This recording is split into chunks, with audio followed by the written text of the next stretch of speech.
Hello, friends. Welcome to Thursday Study, a wonderful study in the power of conflict resolution. Conflict resolution. The people of God, the tribes on the east side, the tribes on the west side come together. After this explanation, there is resolution. My name is Dwain Esmond, and I thank God for conflict resolution. Does anybody else hate conflict?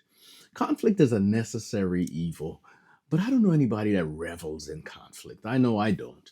Although sometimes we have to be good at conflict in order to do the will of God. Conflicts will come.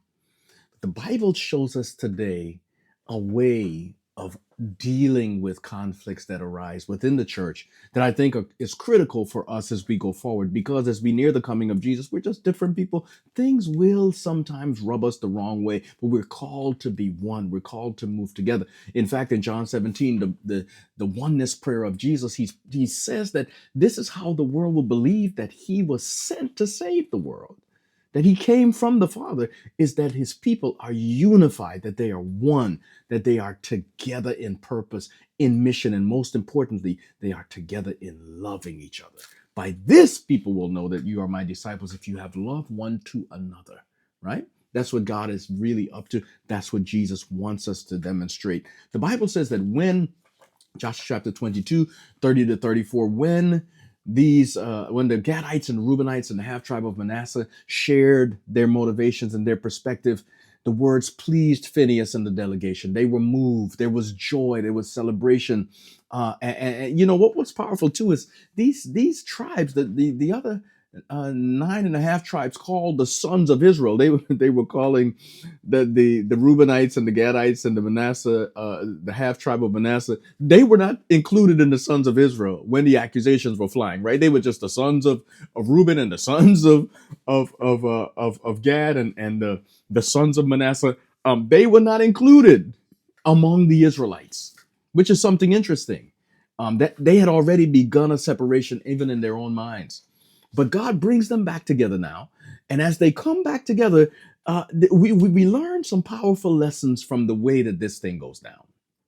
Those other 9.5 tribes had said, you know what, if land is an issue, if being far away is going to be the problem that might make you go into apostasy, why don't you just come? We will separate our land and we will give you territory among us just so that you don't apostatize. Notice how much they wanted them to live in relationship with God correctly. Do we ever want people so badly to be saved, so badly to live in right relationship with God, that we will sacrifice stuff we have so they can be blessed and they can be protected and safeguarded against the enemy?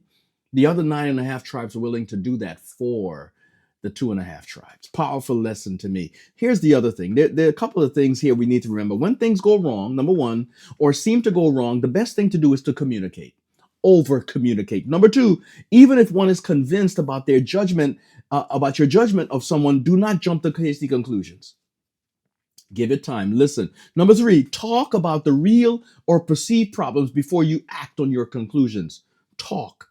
Number four, be willing to make a sacrifice in order to achieve unity. I just talked about that. The 9.5 tribes are willing to sacrifice to maintain unity. Number five, when accused, falsely or rightly, give a gentle answer because it turns away wrath. Doesn't always work, but most times it will. And number six, rejoice and be blessed that when peace is reestablished, it is a wonderful thing to see. But notice, peace should not be maintained at the expense of righteousness and truth and justice. Listen, peace should not be sought if wrong is allowed to just continue and prosper.